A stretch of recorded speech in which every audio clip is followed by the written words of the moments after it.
You're the facilitator. I mean, and if you do your job well, it's about trying to figure out what each individual project needs and how do you help that happen. Hi, I'm Ruth Sternberg, and I'm a production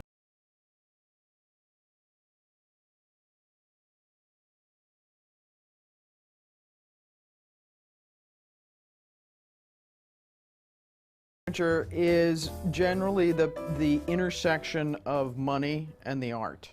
There are parameters set on the production, financial, or staffing, whatever those parameters are, and within those parameters, a play is going to be executed. You take that information, figure out what the staffing should be, figure out if you can afford it, and 9 times out of 10, the first time you do the pass, you can't afford it.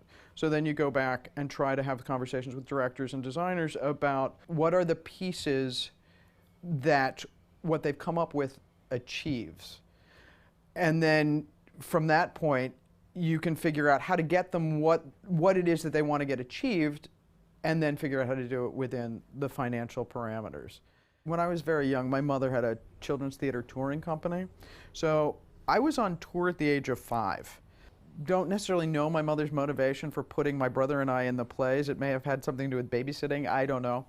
We were doing a production of Rumpelstiltskin, and there was a trap door in the stage, which I thought was the coolest thing ever. And I should have figured it out at that point that I was more interested in what you could do with the trap door in the stage than I was necessarily in acting. After I got out of school, I worked mostly as a stage manager. Because I was a freelance stage manager, I did take some jobs that were production manager, and I really enjoyed that. It gave me a broader look at what was involved in the projects. So I've been the production manager at the McCarter Theater in Princeton and at Trinity Repertory Company for 10 years, which is where I met or started working with Oscar Eustis. When he was offered the position of artistic director at the Public Theater, he asked me to come with him. Usually, the artistic director, the artistic staff will come up with a project that they want to do. Either it's driven by a director who wants to do a project or a playwright whose project they want to have done. Usually, by the time I get involved, the director and the writer are already chosen. And then quite often, either I'm asked for budget input or a budget is given to me. At that point, we discuss who the designers are that they're interested in working with. Sometimes directors and designers come with a small idea or part of an idea. And then it's a question of making sure, for me, making sure that I facilitate the conversations that need to happen to turn it into a real idea, because I can't put a dollar value on it until I have designs. Everything's possible. The question is whether or not you have the resources to achieve it. I mean, we've had designers ask to excavate underneath the Delacorte. The Delacorte's built on rock, so you could. We just don't usually have the time or the money to do that. I think the fun part of my job is being able to talk to the designers about what are they trying to do, and then getting to have those conversations that are artistic about why this play needs that piece. I'm very lucky to be at the Public Theater. The difference between here and a regional theater, there are 6 theaters in this building. There's the Delacorte Theater, and we also produce off-site. So there's an awful lot of projects going on at all times. Staffing that can be a challenge. This season, we have 6 shows before Christmas.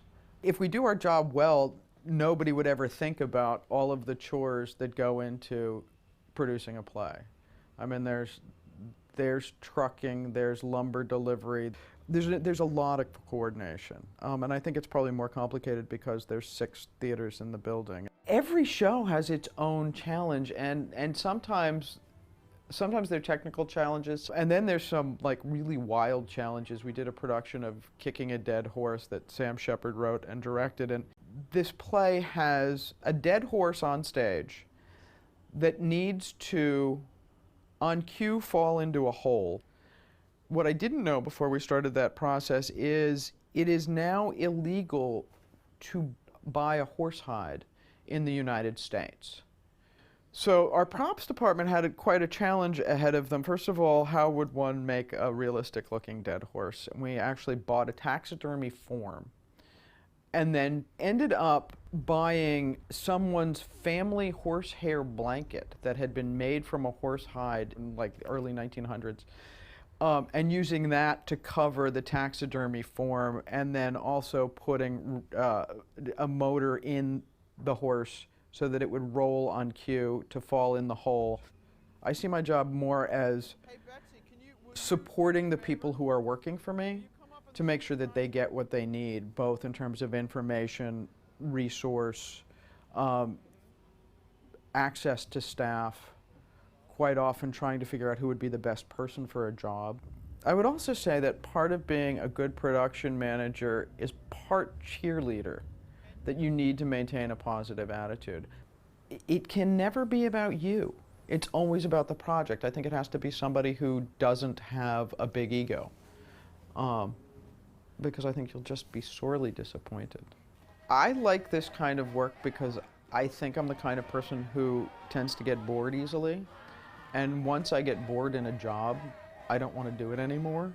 The thing that I really love about this job is that I know on any given day that I'm going to be challenged and something is going to come up that I never thought was going to happen, and I'm going to get a phone call or somebody's going to come into my office with something to be solved that's going to be fun because it's going to be new. And hopefully, almost always I laugh. I mean, I really enjoy what I do. So I just feel so lucky that I make my living making plays. What could be better?